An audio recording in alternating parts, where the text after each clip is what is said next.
Shalom Aleichem. Puji Bapak Yahweh, kalau saat ini Tuhan beri kesempatan kembali kepada kita untuk kita bersama-sama memuji dan mengagungkan namanya. Tuhan juga yang sudah memberikan kesempatan dari hari lepas hari, sehingga pada saat ini kita bisa berkumpul bersama-sama. Bapak Ibu Saudara sekalian, pada saat ini saya akan menyampaikan firman yang saya beri judul Yahweh Pelupa. Mungkin saudara bingung, Yahweh pelupa? Yang benar aja, masa Yahweh pelupa? Mari kita membuka ayatnya di dalam kitab Kejadian pasal 30 ayat yang ke-22.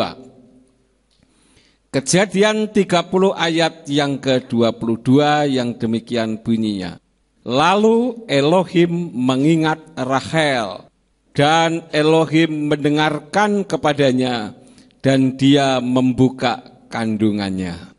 Ketika kita membaca ini, saudara-saudara, lalu Elohim mengingat Rachel, berarti Elohim kenapa? Pelupa. Oh iya benar, tulisannya kan lalu Elohim mengingat Rachel. Kalau mengingat berarti sempat lupa. Nah, saudara-saudara, untuk mempelajari kitab suci, saya sudah pernah menyampaikan kepada saudara, kita harus menggunakan pola pikir Yahudi, pola pikir Ibrani, bukan pola pikir Yunani. Selama ini kitab suci kita diterjemahkan dengan pola pikir Yunani. Kejadian 30 ayat yang ke-22 ini adalah saat-saat di mana istri-istrinya Yakub sedang berlomba-lomba untuk bisa punya anak. Pada zaman itu orang yang tidak punya anak itu dianggap orang yang dikutuk Tuhan. Karena itu kalau saudara membaca satu perikop, saudara akan melihat di sana istri-istri Yakub termasuk budak istrinya berlomba-lomba untuk melahirkan bagi Yakub. Sebagaimana kita ketahui bahwa Yakub memiliki dua istri, yaitu Lea dan Rachel. Kemudian memiliki dua istri, Silpa adalah budaknya Lea, sedangkan Bilha adalah budaknya Rachel. Jadi saudara-saudara, Yakub semua mempunyai berapa istri? 4. Ya, yang benar-benar hasil perjuangannya itu 2, yaitu Lea dan Rachel. Lalu mereka berlomba-lomba untuk melahirkan anak, karena pada zaman itu apabila ada seorang perempuan tidak punya anak, itu dianggap sebagai perempuan mandul yang dikutuk oleh Bapak Yahweh. Itulah sebabnya dalam perlombaan memiliki banyak anak ini, Lea punya budak yang bernama Silpa. Dan Silpa ini juga diberikan kepada Yakub. Kemudian Rachel juga punya budak yang bernama Bilha. Dan budak ini pun diberikannya kepada Yakub. Sebagaimana kita ketahui bahwa semua anak Yakub ada berapa, saudara-saudara? Semua anak Yakub ada berapa? 13. Yang satu cewek. Yang lahir pertama dari Lea adalah Ruben. Kemudian lahir lagi Simeon, itu anak yang kedua. Kemudian Lewi. Kemudian Yehuda. Setelah itu Lea tidak melahirkan lagi, maka Bilha pada saat itu melahirkan Dan dan Naftali. Kemudian yang ke-7 yaitu Silpa yang merupakan budaknya Lea melahirkan Gad dan Asyer. Kemudian Lea melahirkan lagi Isakhar, kemudian Zebulon dan Dina. Kemudian yang terakhir Rachel melahirkan Yosef dan Benyamin. Nah, ayat-ayat yang barusan saya baca, Kejadian 30 ayat yang ke-22 adalah saat-saat sebelum Rahel melahirkan Yosef. Di situ dikatakan, lalu Elohim mengingat Rahel dan Elohim mendengarkan kepadanya dan dia membuka kandungannya. Rahel ini termasuk istri Yakub yang sulit punya anak. Nah, ayat ini mengungkapkan ketika Rahel berusaha untuk bisa melahirkan anak dan akhirnya anak yang dilahirkannya diberi nama Yosef. Nah, kita lihat cerita selanjutnya tentang Yosef, di mana Yosef ini termasuk penyelamat generasi bangsa Israel. Saya tidak akan menceritakan tentang kejadian perlombaan istri-istrinya Yakub punya anak. Tetapi saya akan menggarisbawahi kata-kata mengingat Rahel. Tadi saya beri judul Yahwe pelupa supaya saudara tidak lupa. Di sini dikatakan lalu Elohim mengingat Rahel dan Elohim mendengarkan kepadanya dan dia membuka kandungannya. Di dalam kitab Tenak di sana berbunyi wa yiskor Elohim et Rachel wa yisma elaiha Elohim wa yiftak et rakmah. Kata ingat di situ menggunakan kata yiskor. Kata yiskor ini ternyata adalah kata idiom ya, idiom bahasa Ibrani yang bisa berarti menolong seseorang atau bertindak bagi. Di samping berarti ingat atau mengingat. Jadi saudara-saudara, apa yang saya pelajari dari idiom Ibrani ini, artinya saya berusaha untuk memikir apa yang tertulis di dalam kitab suci berdasarkan pola pikir orang Ibrani. Maka Yahwe itu sebetulnya tidak pernah dan tidak perlu harus mengingat-ingat karena nanti dia lupa. Jadi kalau terjemahan yang benar sesuai dengan idiom di situ, bunyinya bukan lalu Elohim mengingat Rahel, tetapi terjemahan yang lebih tepat adalah lalu Elohim bertindak bagi Rahel. Dan saya pelajari semua tulisan-tulisan di dalam kitab suci yang berbicara tentang pribadi Yahwe atau Yeshua, tentang kata yiskor atau mengingat ini selalu dari idiom Ibrani. Sehingga Tuhan itu tidak bisa kita simpulkan sebagai pribadi yang pelupa sehingga perlu mengingat-ingat. Kita membuka lagi contohnya di dalam Kejadian 40 ayat 14. Namun seandainya engkau mengingat aku pernah bersamamu pada saat keadaanmu baik, maka aku mohon kepadamu melakukan kebaikan padaku dan engkau harus membuat Paro atau Firaun mengingat aku sehingga engkau mengeluarkan aku dari rumah ini. Kiim zekartani itka kaaser yitaflak asitana imadi kaset wahiskartani el paro wahot setani min habayit hase. Kata mengingat di situ ditulis zekar, itu dari kata dasar yiskor juga, saudara-saudara. Karena itu saya katakan bahwa kata ingat atau mengingat itu kalau untuk pribadi Yahwe atau pribadi Yeshua tidak bisa diterjemahkan dengan ingat, tetapi bertindak bagi. Paham, saudara? Jadi jangan kita salah. Artinya bahwa Tuhan kita tidak perlu mengingat-ingat sesuatu, karena kalau tidak diingat lupa. Kalau manusia bisa saja harus mengingat-ingat supaya tidak lupa. Mengingat-ingat saja kadang lupa.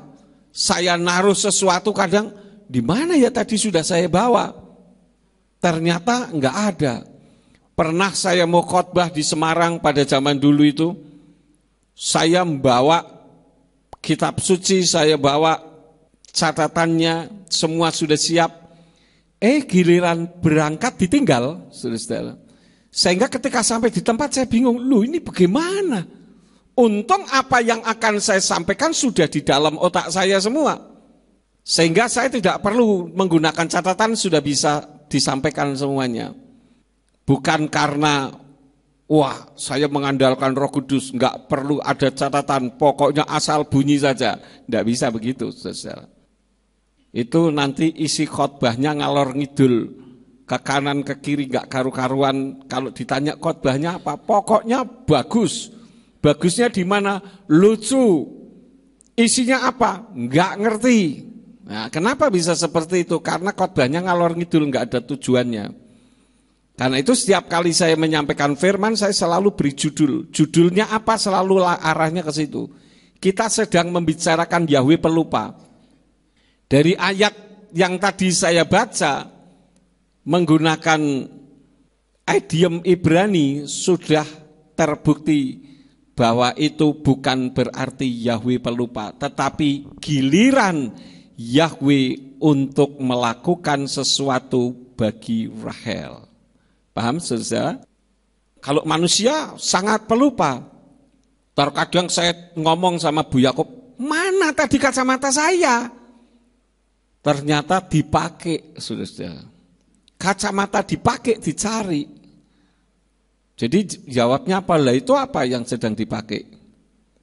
Karena lupa. Tuhan tidak perlu mengingat-ingat sesuatu karena dia bisa pelupa atau mudah pelupa. Dia adalah pribadi yang sempurna. Dia ciptakan dunia, bumi beserta segala isinya. Alam jagat raya dengan segala isinya. Semua diciptakan dengan sempurna. Dan Tuhan mampu menghandle mereka satu persatu. Kemudian saudara-saudara, kita melihat lagi ayat yang lain. Di dalam kitab Injil Lukas pasal 23 ayat yang ke-42. Dan dia berkata kepada Yesua, Tuanku, ingatlah aku manakala engkau datang dalam kerajaanmu. Ini kembali berbicara tentang terjemahan dengan otak Yunani. Kalau di dalam terjemahan dari LAI dikatakan dan dia berkata kepada Yesua, kalau saya sudah ganti nama Yesus itu, Tuanku ingatlah aku manakala engkau datang sebagai raja. Tetapi kalau kita membaca di dalam kitab Afrit Akadasa atau perjanjian baru di dalam bahasa Ibrani, di sana berbunyi Wayomar el Yeshua Zakreni na Adoni Kaaser Tafo Bemalkuteka. Jadi terjemahan yang benar yang tertulis dengan sesuai kitab ILT. Itu yang benar. Dan dia berkata kepada Yesua, Tuanku ingatlah aku manakala engkau datang dalam kerajaanmu. Terjemahan yang dalam kerajaanmu, bukan sebagai raja. Tetapi kata ingatlah di situ kembali di sana ditulis menggunakan kata zakreni, zanya itu dari zak, seperti yang tadi ya, zekar atau yiskor. Itu adalah kata idiom. Jadi terjemahan yang tepat sesuai dengan pola pikir Ibrani adalah dan dia berkata kepada Yesua, Tuanku, bertindaklah bagi aku manakala engkau datang dalam kerajaanku. Bisa dibedakan saudara-saudara, terjemahan ini sangat penting. Karena kalau kita nggak hati-hati, terkadang kita bisa dihantam atau diserang oleh orang yang anti dengan keilahian atau ketuhanan Yeshua ini dengan mengatakan, lihat saja di situ dikatakan ingatlah aku, sebab kalau tidak diingatkan Yeshua bisa lupa. Sama seperti Yahweh tadi yang perlu diingatkan supaya Rachel bisa mempunyai anak. Bukan itu, tetapi giliran Yahweh bertindak, giliran Yeshua bertindak bagi orang yang disalib di sebelah kanan Yeshua. Kan ada dua orang yang disalib, saudara-saudara ya, di kanan dan di kiri. Dua-duanya ini menghujat Tuhan semua sebetulnya. Tetapi menjelang kematiannya, yang sebelah kanan Yeshua katakan seperti yang tertulis ini. Dan dia berkata kepada Yeshua, Tuanku, bertindaklah bagi aku manakala engkau datang dalam kerajaanmu. Artinya mendekati hari kematiannya, dia menyadari bahwa orang yang disalib di sampingnya itu bukan orang biasa, bukan manusia sembarangan, tetapi dia adalah Elohim yang datang dari Samayim, dari sorga. Sehingga menjelang kematiannya dia langsung mengambil tindakan, apa yang harus aku ucapkan. Itulah imannya dia kepada Yeshua. Kemudian saudara-saudara, saya masih menyoroti tentang kata mengingat. Di dalam Kejadian pasal yang ke-40 ayat yang ke-23, juru minuman melupakan Yosef di dalam ayat itu. Coba kita membuka bersama-sama Kejadian pasal yang ke-40 ayat yang ke-23. Dikatakan, dan pemimpin juru minuman itu tidak ingat akan Yosef, bahkan dia melupakannya. Kalau beberapa waktu yang lalu saya sudah menyampaikan kepada saudara, kalau ini memang karena berbicara tentang pribadi seseorang, bukan pribadi Tuhan, baik Yahweh maupun Yeshua, maka terjemahan kata mengingat di sini benar atau tidak? Benar. Nah, berarti saudara menyimak ya. Jadi khusus kata mengingat untuk Elohim, Yahweh atau untuk Yeshua tidak bisa diterjemahkan dengan mengingat, tetapi bertindak bagi. Jadi di sini saudara, walaupun apabila hal itu diganti dengan kata bertindak bagi juga bisa, tetapi memang ada kata di dalam bahasa Ibrani yang memang berarti mengingat. Jadi juru minuman itu melupakan Yosef. Dengan kata lain, tidak melakukan sesuatu bagi Yosef. Dan itu sama saja saat Hana berdoa kepada Elohim untuk tidak melupakannya. Di dalam 1 Samuel pasal 1 ayat yang ke-11.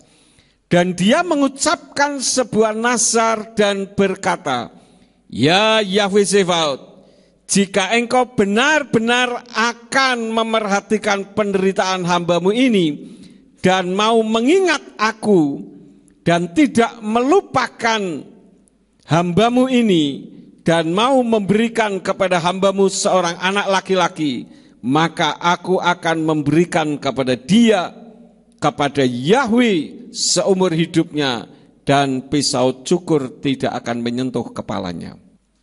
Di sini ada kata, jika engkau benar-benar akan memerhatikan penderitaan hambamu dan mau mengingat. Kata mengingat di sini ditujukannya kepada manusia atau kepada Tuhan? Kepada siapa? Kepada Tuhan. Sehingga seharusnya terjemahannya apa? Melakukan sesuatu bagi aku. Dan tidak melupakan, artinya tidak melakukan sesuatu bagi atau berdiam diri atau mendiamkan hambamu ini. Kira-kira begitu terjemahannya. Jadi kalau Bapak Yahweh itu membiarkan berdiam diri, berpangku tangan misalkan, maka dia tidak akan bisa berbuat apa-apa. Karena itu kita harus menyadari sebagai orang yang sudah mengakui Yahweh Elohim sebagai sesembahan kita yang maha dahsyat itu, maka kita harus mengupayakan supaya tangan Yahweh tidak berpangku tangan atau berdiam diri, tetapi selalu melakukan sesuatu bagi kita. Itu yang harus kita lakukan. Nah, saudara-saudara, terjemahan yang tepat sesuai dengan kalimat idiom Ibrani seharusnya berbunyi, dan dia mengucapkan sebuah nasar dan berkata, ya Yahweh Tsebaot, jika engkau benar-benar akan memerhatikan penderitaan hambamu ini dan mau melakukan sesuatu bagi aku, dan tidak berdiam diri atau mendiamkan hambamu ini, dan mau memberikan kepada hambamu seorang anak laki-laki, maka aku akan memberikan kepada Yahweh seumur hidupnya, dan pisau cukur tidak akan menyentuh kepalanya. Jadi dari kalimat-kalimat ini kira-kira pernah tidak terpikirkan bahwa Yahweh pelupa? Tidak. Yahweh bukan pelupa. Lah tadi Pak Yakub kasih judul Yahweh pelupa, biarin aja biar orang mikir Yahweh memang pelupa sehingga mau mendengarkan apa yang saya sampaikan. Paham saudara? Jadi saya memberikan judul itu sesuatu yang menggelitik, yang membuat orang pengen dengar. Masa sih Yahweh pelupa, yang bener aja ini pendeta macam apa? Nah, kalau kita membaca di dalam kitab dengan menggunakan pola pikir Yunani, salahkah kalau saya mengatakan Yahweh pelupa? Tidak. Yang salah adalah pola pikir kita. Sedangkan kalau menggunakan idiom Ibrani, Yahweh tidak pernah lupa. Karena itu ada 4 kesimpulan yang harus kita kerjakan. Yang pertama kesimpulannya, Yahweh tidak pernah lupa akan janjinya. Di dalam kitab Ulangan pasal yang keempat, ayat yang ke-31 di sana berbunyi, Ki el ragum Yahweh Eloheka lo yarpeka velo yaskitaka velo yiskak et berit avoteka asher nisbalahem. Sebab Yahweh Elohimmu itu Elohim yang penuh kemurahan. Dia tidak akan meninggalkan dan memunahkan engkau atau melupakan perjanjian leluhurmu yang dia telah bersumpah kepada mereka. Sampai Yahweh itu bersumpah. Dan kalau Yahweh bersumpah, itu Yahweh bersumpah pada dirinya sendiri, bukan bersumpah pada yang lain. Ya, ayatnya di mana itu? Coba saya ingat-ingat. Di dalam Kejadian pasal yang ke-22, ayat yang ke-16. Kejadian 22 ayat yang ke-16. Dan dia berfirman, aku telah bersumpah demi diriku, firman Yahweh, bahwa oleh karena engkau telah melakukan hal ini dan engkau tidak menahan anak laki-lakimu yang tunggal itu, dan selanjutnya. Jadi ayat ini saya hanya menggarisbawahi kalimat Yahweh bersumpah demi diriku sendiri. Kenapa?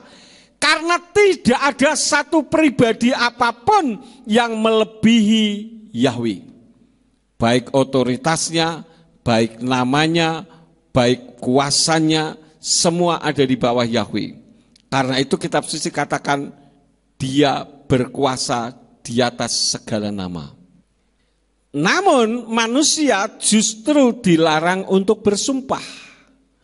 Kita membuka ayatnya di dalam kitab Matius pasal yang ke-5, ayat yang ke-34 sampai 37. Namun aku berkata kepadamu, janganlah sekali-kali bersumpah, entah demi sorga, karena itu adalah tahta Elohim, atau demi bumi, karena itu adalah tumpuan kakinya, ataupun demi Yerusalem, karena itu adalah kota raja yang besar. Atau janganlah bersumpah demi kepalamu, karena engkau tidak berkuasa untuk membuat sehelai rambut pun putih atau hitam. Akan tetapi biarlah perkataanmu ya jika ya, tidak jika tidak, dan selebihnya hal itu berasal dari yang jahat. Kita ini tidak mampu membuat putih rambut atau hitam rambut. Paling-paling hanya ngecat. Pengen rambutnya putih, rambut hitam dicat putih. Rambut putih pengen hitam dicat hitam. Pengen pirang dicat pirang. Ya, hanya itu saja yang bisa kita lakukan. Tetapi itu pun kalau direndam air terus, lama-lama luntur juga kan? Tapi apa yang Yahweh lakukan tidak pernah luntur. Yahweh mencat ikan itu dicat tidak pernah luntur.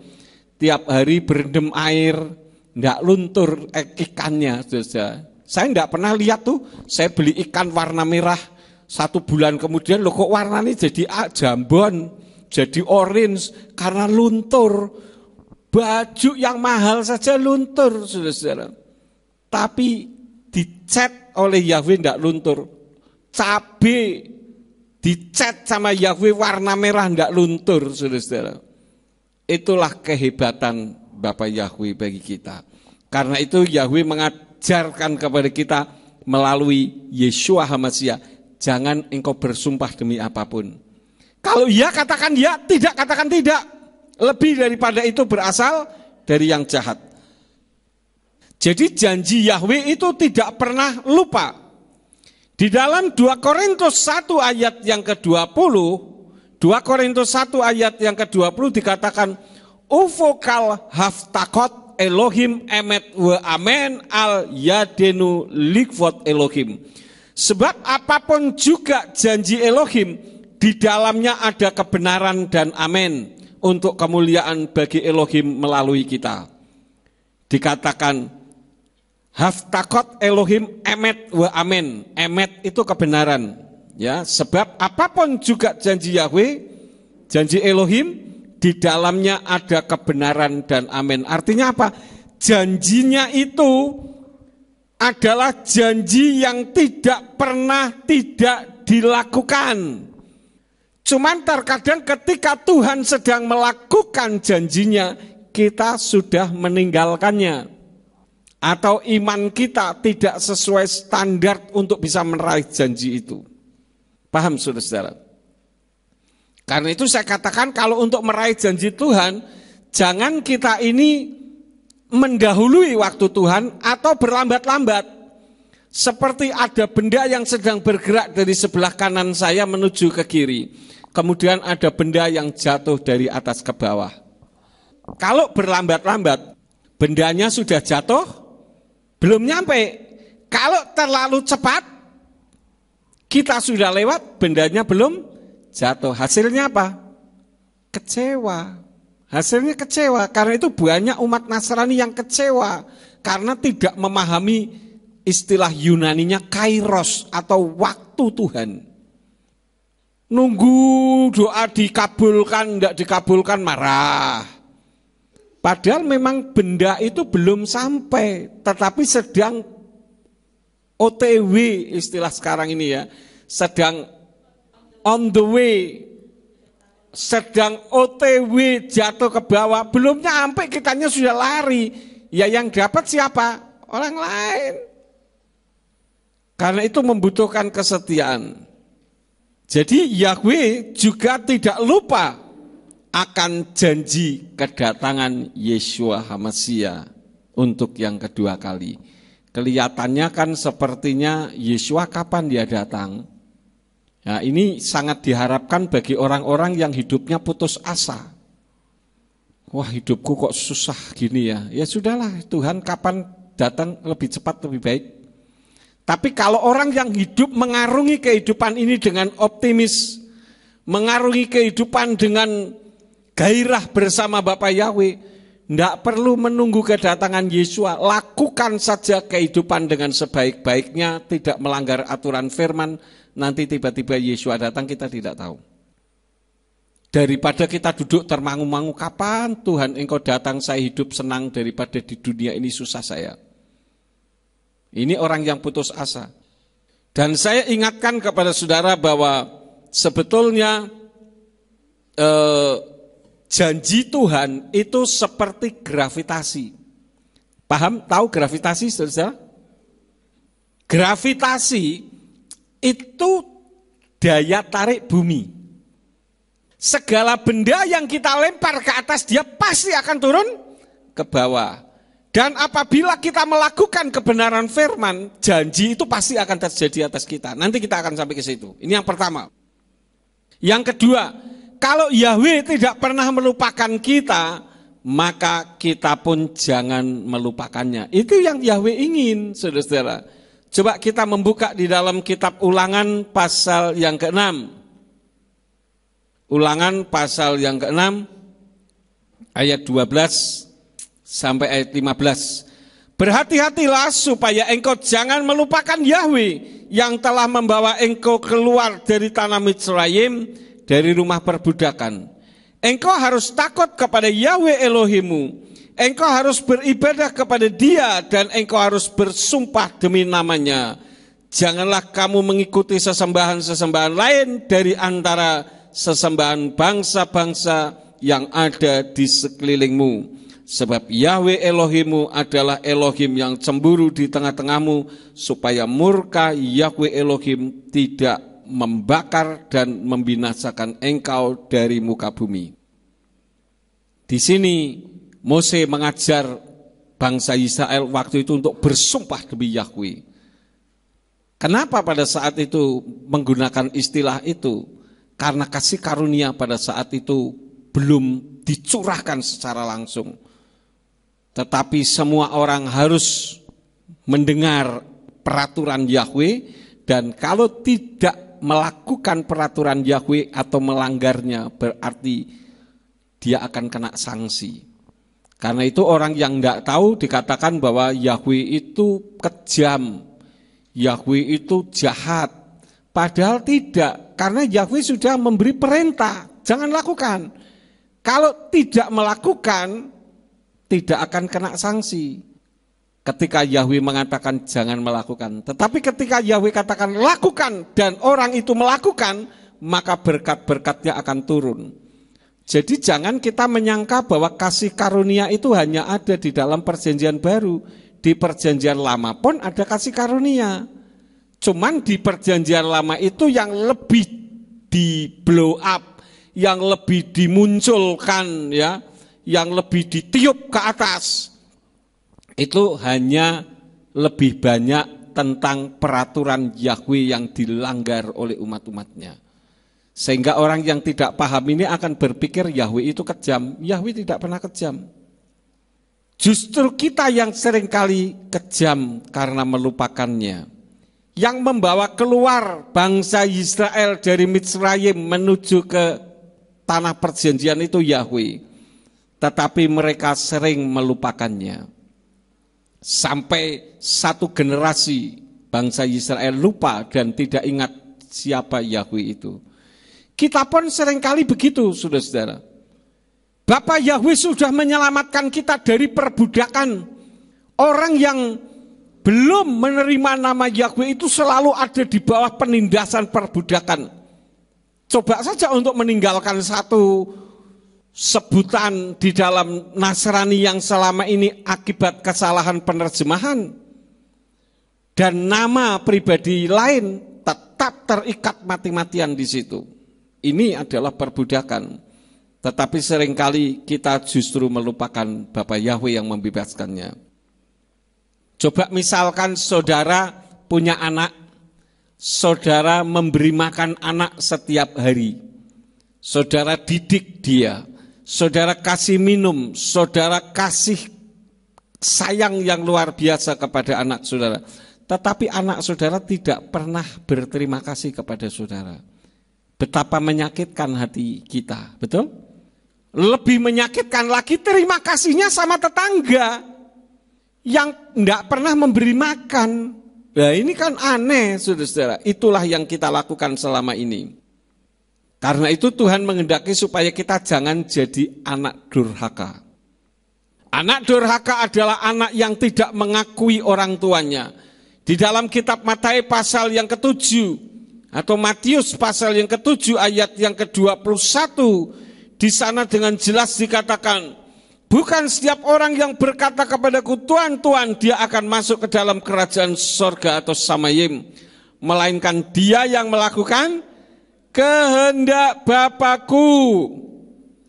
Orang yang melakukan kehendak Bapa pasti mengakui Yeshua sebagai Elohim. Tetapi orang yang mengakui Yeshua sebagai Elohim belum tentu melakukan kehendak Bapa. Apa kehendak Bapa? Di dalam 1 Tawarin 16 ayat 8, Mazmur 105 ayat 1, yaitu menyerukan dan menyebut nama Yahweh. Banyak orang akan berkata kepadaku pada hari itu, Tuhan, Tuhan, bukankah dalam namamu kami telah bernubuat, dan dalam namamu kami mengusir setan, dan dalam namamu kami melakukan banyak mujizat? Ayat 23 katakan apa? Dan pada waktu itu aku akan menyatakan kepada mereka, aku tidak pernah mengenal kamu, hanyalah daripadaku kamu yang mengerjakan kedurhakaan. Jadi orang durhaka, yaitu orang yang tidak mau mengakui Bapa rohaninya, Bapa Samayim, Bapa Surgawi, yaitu Bapa Yahweh. Ini orang durhaka, saudara-saudara. Dulu kita ini termasuk orang durhaka loh. Tetapi kan karena kita nggak tahu, maka setelah tahu ya kita tidak boleh tidak mau tahu. Jangan sok tahu, nanti jadi menyesal karena tahu-tahu ada di neraka. Nah ini ya. Jadi jangan sampai kita tidak mengakui karena kita akan dianggap sebagai orang durhaka. Itu pasal ayat yang ke-23. Termasuk orang-orang yang malas di dalam menyembahnya, itu sama saja dengan melupakan segala kebaikan dan pertolongannya. Bukankah saudara setiap saat ditolong? Saudara bangun pagi-pagi dengan tubuh yang sehat. Kita ini bersyukur loh saudara-saudara. Bisa enggak sih kalau saudara tidur malam tadi tetapi tidak pernah bangun lagi? Bisa enggak? Bisa, kenapa tidak? Banyak orang tidur bablas. Ada. Jadi ketika kita bangun pagi, kita bisa ngelus dodo gitu loh. Menyeka dada kita dengan mengata, puji Bapa Yahweh, aku masih hidup. Tapi kalau saudara membuka mata, ternyata yang ada di sekeliling saudara malaikat-malaikat, berarti saudara sudah mati. Ya, enggak tahu ini malaikat yang mana yang bawa saudara nih. Ya. Dibawa ke neraka, ke Gehenna, atau ke surga, atau ke Firdaus. Ini yang mengerikan. Kita membuka, lihat di dalam kitab bagaimana orang-orang Yahudi selalu melupakan namanya. Mazmur pasal 106. Mazmur pasal 106. Ini tingkah lakunya orang Yahudi yang selalu melupakan nama Yahweh. Mazmur 106 ayat 19 sampai 21. Mari kita ucapkan bersama-sama. Ayat 19 ya sampai 21 dengan suara yang keras. Siap? 2, 3. Mereka membuat anak lembu di Horeb dan menyembah patung tuangan itu. Dan mereka menukar kemuliaan mereka dengan patung lembu jantan yang makan rumput. Mereka melupakan Elohim yang membebaskan mereka, yang telah melakukan perkara-perkara besar di Mitsrayim. Bayangkan sampai berapa kali Tuhan melakukan mujizat-mujizat di Mitsrayim? Berapa kali? Loh kok menang kabeh? Berapa kali? 10. 10 kali Bapak Yahweh melakukan sesuatu melalui tangan Mose. Tetapi dilupakan begitu saja. Oleh karena itulah, maka kita harus menyadari, Yahweh itu besar kasih setianya. Coba baca ayat 1 di dalam Mazmur 106 ini. Haleluya, bersyukurlah kepada Yahweh sebab dia baik. Bahwasanya untuk selama-lamanya apa? Kasih setianya. Tapi kita yang seringkali berbuat tidak baik terhadapnya. Itu yang kedua. Yang pertama, Yahweh tidak pernah melupakan janjinya. Yang kedua, kita pun jangan melupakannya. Jadi ada timbal balik. Yang ketiga, Ucapan atau janji Yahweh itu bagaikan gravitasi, artinya pasti terjadi jika kita punya iman. Kitab suci katakan iman datang dari pendengaran. Itu di dalam Roma 10 ayat yang ke-17. Nah, kalau pendengaran kita ini orang-orang yang ngomongnya serba lemah, percuma. Secara akal manusia tidak mungkin, susah. Hasilnya apa? Susah dan tidak mungkin. Kalau kita memikirkan sesuatu menggunakan akal kita, itu bukan iman. Tuhan tidak menghendaki kita iman yang besar-besar, tidak. Di dalam Matius 17 ayat yang ke-20 cukup sebesar biji sesawi saja. Di dalam terjemahan yang benar seperti biji sesawi. Biji sesawi itu kecil tapi ada kehidupan. Artinya apa? Walaupun saudara memiliki iman yang kecil, tetapi iman itu iman yang hidup, bukan iman yang mati.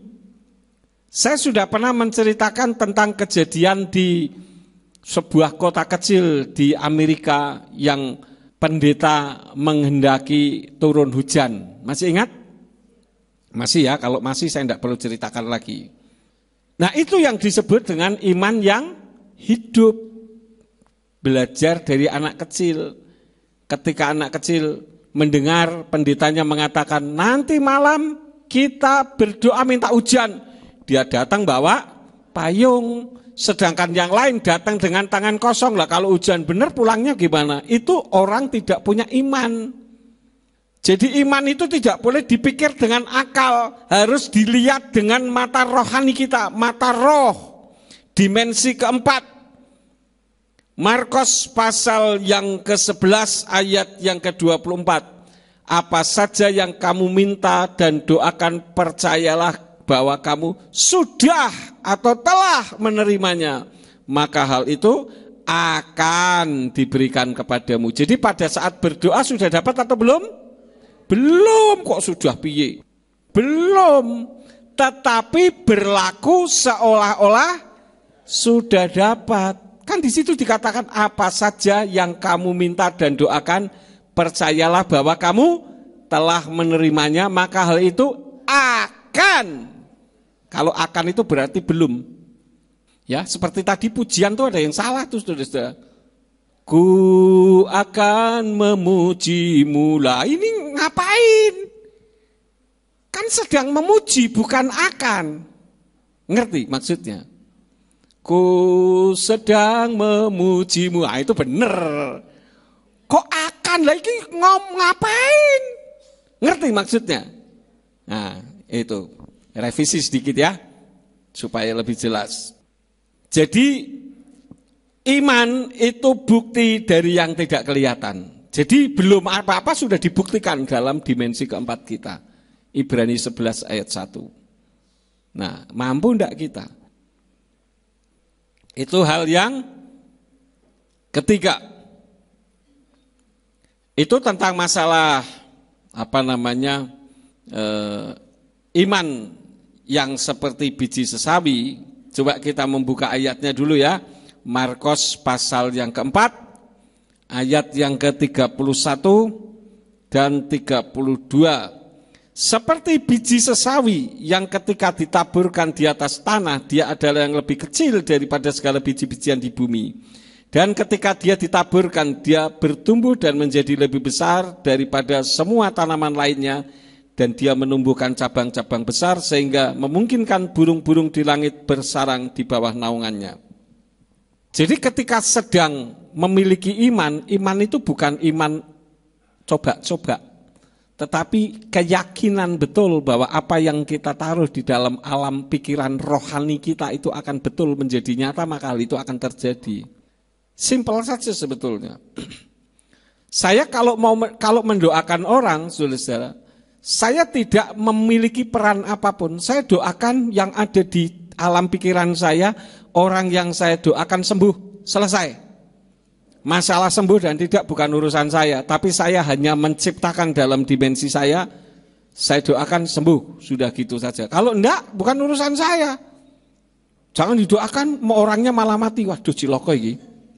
Berarti doa saya, berarti saya enggak enggak dipakai Tuhan. Bukan itu bukan urusan saudara. Itu urusan Tuhan, mau mati, mau sembuh, bukan urusan kita. Sehingga kita tidak bisa mengatakan, itu sembuh karena aku mendoakan. Keliru itu. Itu artinya sudah mengambil alih posisi Tuhan. Kalau kita mendoakan dan orangnya sembuh, siapa yang melakukan itu? Tuhan, Bapak Yahweh. Kita ini hanya perantaranya. Bisa enggak kita menciptakan dalam dimensi kita bahwa kita membuat orang itu sembuh? Kira-kira hanya begitu saja ya. Yang keempat, yang terakhir, kalau begitu kesimpulan yang keempat, penentu bagi Yahweh untuk melakukan sesuatu bagi kita ditentukan oleh siapa? Oleh kita. Bukan oleh Yahweh lagi, bukan oleh Yeshua lagi, bukan oleh Ruach HaKodes lagi. Kalau Ruach HaKodes hanya membimbing kita, mau enggak kita dibimbing? Jangan kita dibimbing sama orang-orang yang tidak ngerti, sama saja dengan orang buta menuntun orang buta. Dua-dua masuk apa? Masuk got. Kalau mau minta bimbingan ya dibimbing dengan orang yang ngerti firman. Paham saudara? Jadi 4 hal ini yang saya sampaikan kepada saudara. Yang pertama membuktikan bahwa Yahweh itu tidak pelupa. Yang kedua kita jangan melupakan Yahweh. Yang ketiga janji Yahweh itu bagaikan gravitasi, artinya sudah pasti ditepati. Yang keempat, semua itu bisa terjadi bukan karena Yahweh atau Elohim lagi, tetapi ditentukan oleh kita. Sekarang bagaimana dengan saudara? Kalau saudara mampu, karena saudara memiliki keyakinan penuh, apa yang menjadi kerinduan hati kita akan menjadi nyata. Amin. Ya, satu hal yang permintaan kita yang tidak bakalan dikabulkan kalau kita menghendaki atau meminta orang lain menjadi pasangan kita, sedangkan itu bukan milik kita, sedangkan kita sudah punya pasangan tersendiri, itu tidak mungkin Tuhan kabulkan. Ya, itu namanya ngerusak. Otak kita itu otak yang rusak karena menghendaki sesuatu yang tidak mungkin Tuhan kabulkan. Amin buat firman Elohim.